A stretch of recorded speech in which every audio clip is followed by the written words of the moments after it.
안녕하십니까. 저희 세종TV에서 우리 자유우파 보수에서 제대로 잘 싸우고 있는 이런 투사나 참 활동을 열심히 하고 있는 이런 훌륭한 분들을 많이 발굴해서 소개를 합니다. 제가 대통령 변호인단이면 변호인단, 또 국회의원들, 그 외에도 이제 여러 시민단체나 각 분야에서 우리 나라를 위해서 진짜 고생하고 희생하는 이런 분들을 소개를 두세 분씩 계속 하고 있습니다. 앞으로도 꾸준히 계속, 왜 이런 이제 훌륭한 분들은 우리 국민들이 많이 알아야 되잖아요. 많이 알아야 되잖아요. 그래서 소개합니다. 오늘은 이제 대통령실에서 진짜 우리 국민이 꼭 알아야 되겠다.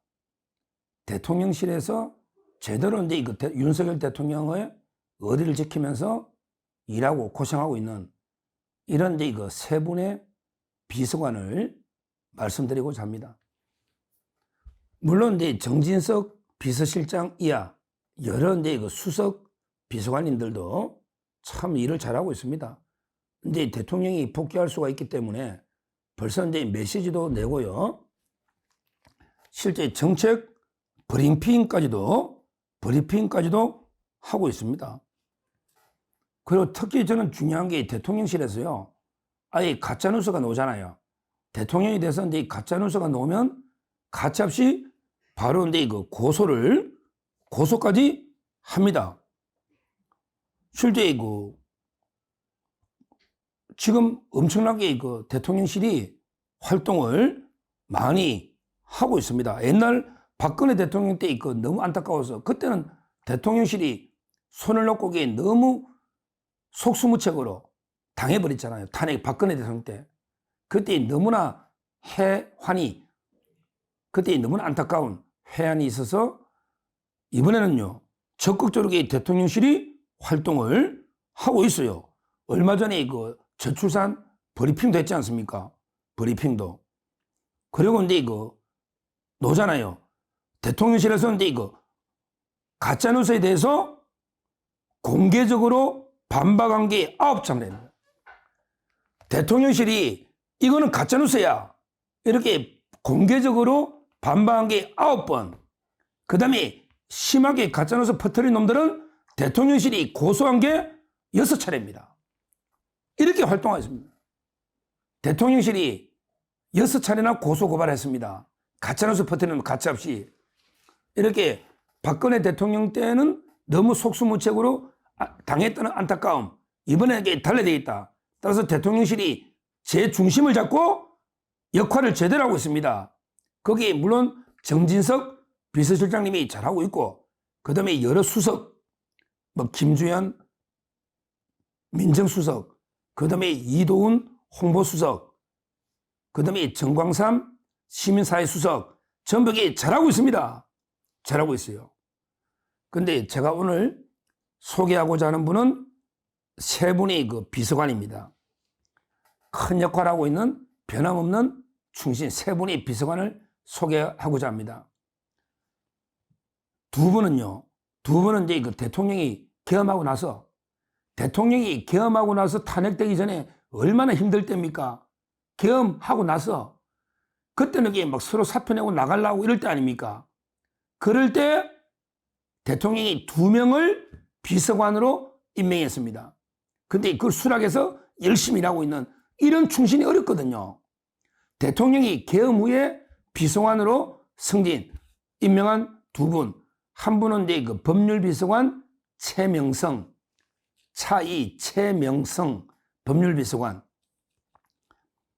그 다음에 또 한 명은 정호윤 시민사회 2비서관입니다. 시민사회 2비서관 정호윤. 이분은 대통령이 계엄 이후에 진짜 다 대통령이 떠나갈 때 이때 비서관으로 2명을 임명한 이런 분입니다. 정호윤 2명. 그리고요, 계엄 직후에 비서관을 사직하고 내가 대통령을 돕겠다. 공무원으로보다 내가 사표를 내고 대통령 메시지를 다 써주고 대통령 변호인단들한테도 메시지 써주고 이래가 사표를 내가지고 대통령을 발벗고 돕는 이런 충신이 있습니다. 바로 최진웅 비서관입니다. 이 세 명을 제가 소개하고자 하는 거예요. 두 분은 계엄 후에 아무도 안 맡겠다는 걸 새로 비서관 두 분을 맡아서 지금 헌신적으로 일하고 있고, 그 다음에 한 분은 사표까지 던지고, 그러면 이게 월급도 안 나는 백수잖아. 근데 대통령을 돕겠다고 옥중 메시지를 쓰고, 그 다음에 변호인단한테도 메시지를 써주고 있는 이분이 최진웅 비서관입니다. 세 명. 자, 먼저 그 최명성. 이분은 좀 아시는 분은 알 거예요. 왜? 한반도 인권과 평화, 그 우리 한변 있잖아. 거기에 그 회장도 하고요. 이분이 그 박근혜 대통령 최초로 탄핵 심판과 형사재판을 다 변호했던 아주 이제 그 박근혜 대통령 때 큰 역할을 했던 훌륭한 변호사입니다. 최명성. 서울법대 저희 후배인데요. 후배지만 이게 저보다 10배, 100배 훌륭합니다.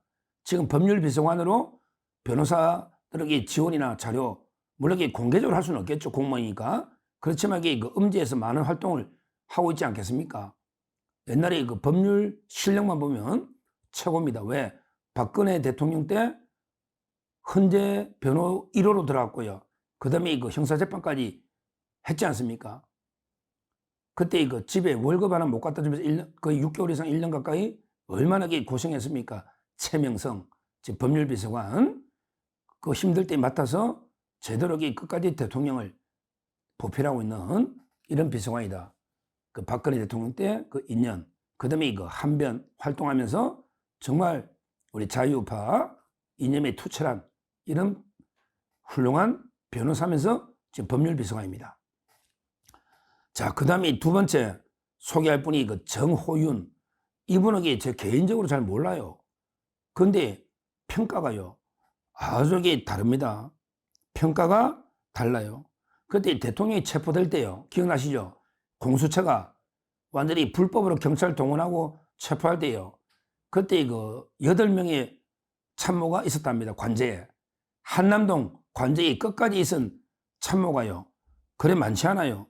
그때 강의구 부속실장 1, 그 다음에 장순칠 2부속실장 됐잖아요. 김건희여사 보좌는 장순칠 제2부속실장, 강의구는 이제 검찰 공무원이죠. 그리고 이제 그 시민사회수석실에 1비서관이 주관성 할 때 주관성. 이분은 정두원 의원 보좌가 제가 잘 알아요. 그 다음에 2비서관이 바로 정호윤. 그 다음에 그 3비서관이 정호성. 정호성 하면 이게 옛날 박근혜 때 우리 3인방 정호성 아닙니까? 대단하죠. 그게 1, 2, 3 비서관이거든. 3명이 있었다. 그 다음에 이기정 의전 비서관, 이기정. 그 다음에 최재혁 홍보기획 비서관, 최재혁. 이런 분들이 끝까지 있었다.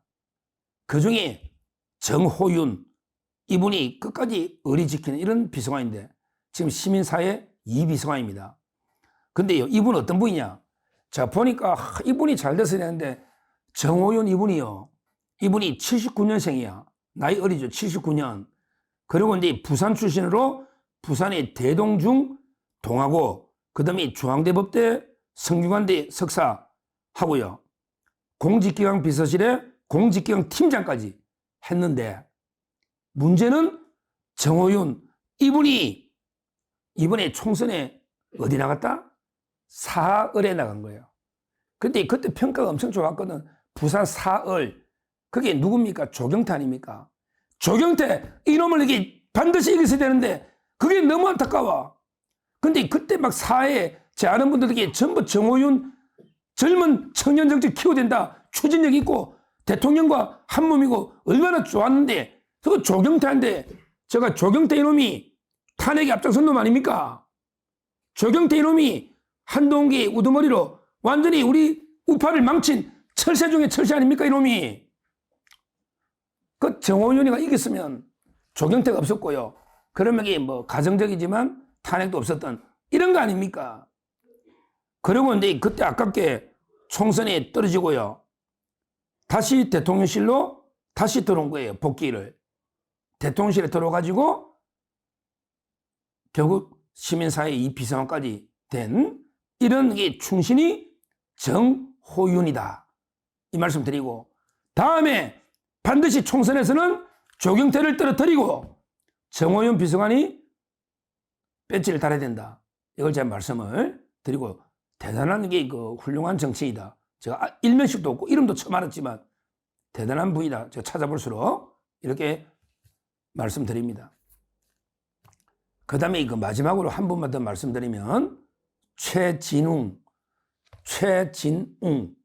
이분이 어떻게 보면 가장 희생한 분이에요. 가장 희생한 분입니다. 최진웅. 이분은 왜 그러냐? 이분은 대통령이 나오자마자 그 사표를 냈습니다. 이분이 그 원래 메시지, 연설을 기록하는 이런 데 분입니다. 박근혜 대통령 때부터 연설을 썼던 이런 데 진짜 아마 문장력이 탁월한 이런 분 같아요. 최진웅. 이분이 그 박근혜 대통령 때도 메시지를 다 쓴 것 같아요. 2007년부터 2012년 그때도 박근혜 메시지 내고요. 박근혜 정부에서 청와대 연설기록 비서관을 지냈는 거예요. 그러니까 박 대통령이 그 안타까운 메시지도 많이 냈잖아. 사과도 하고 결국에 탄핵으로 물러나고 이런데 그 안타까운 메시지도 다 써본 분이 최진웅 이분이거든요. 이분이. 그래서 이분이 그 이번에 27일 날 사표를 낸 거예요. 최진웅 비서관이 사표를 낸 게 보통 뭐 그냥 우리가 침몰하는 난파선에 탈출하려고 사표 낸 게 아니에요. 침몰하는 난파선에 뭐 지새끼가 도망가듯이 탈출하려고 사표를 낸 게 아니다 이 말이에요. 최진웅. 왜 내느냐? 자기가 이게 공무원으로서는 한계가 있잖아. 도와주는 게. 대통령이 옥중에서도 여러 메시지가 필요하잖아요. 그 다음에 대통령 변호인단은 변호사지 정치 메시지를 다 제대로 써본 분은 없잖아요. 그러니까 대통령 변호인단 메시지나 그 다음에 대통령 옥중 메시지를 본인이 작성을 해야 되잖아. 초안이라도. 그래서 12월 27일 날 사직서를 내고 발벗고 윤 대통령과 운명을 같이 하겠다. 나선 이런 게 충신 중의 충신입니다. 최진웅. 충신 중의 충신이에요. 제가 소개했던 세 분요. 윤 대통령 끝까지 함께하는 세 분 든든합니다. 이런 분이 앞으로 중요히 돼야 돼. 이렇게 의리 지키면서 실력 있는 최명성, 그 다음에 그 정호윤, 그리고 이제 그 최진웅 세 분의 그 비서관 이런 분들이 앞으로 자유파의 큰 지도자가 되고 이끌어 나가야 됩니다. 그 대통령 앞에서 처음에 대통령이 잘 나갈 때 얼마나 그 아양 떨면서 아부 떨면서 대통령 온갖 그런 자들이 호가호위하고 누리던 이런 자들은 다 떠나갔지 않습니까? 다 어디 갔습니까? 그 자들은 다 어디 갔냐고요. 그런데 대통령을 끝까지 묵묵히 지키는. 근데 재밌는 게 이 세 분들의 공통점이요. 다 이게 박근혜 대통령하고 의리가 있다는 거예요. 그러니까 한 번 충신은 영원한 충신이 되는 거예요. 한 번 배신자는 영원한 배신자입니다. 한 번 배신자는 영원한 배신자예요. 한 번 충신은 영원한 충신입니다. 이 세 분이 다 박근혜 대통령 때부터 충신이다. 이런 분들이 다시는 박근혜 대통령 때 그 탄핵 아픔을 되풀이하지 않자. 그래서 우리가 적극 싸워야 된다. 이렇게 활동하고 있는 훌륭한 세 분이니까 우리 그 서정TV 시청자님이랑 구독자님들도 이 세 분의 이름을 반드시 기억해서 앞으로 우리가 적극적으로 성원하고 지지하고 힘을 실어줘야 되겠다. 이렇게 말씀드립니다. 감사합니다.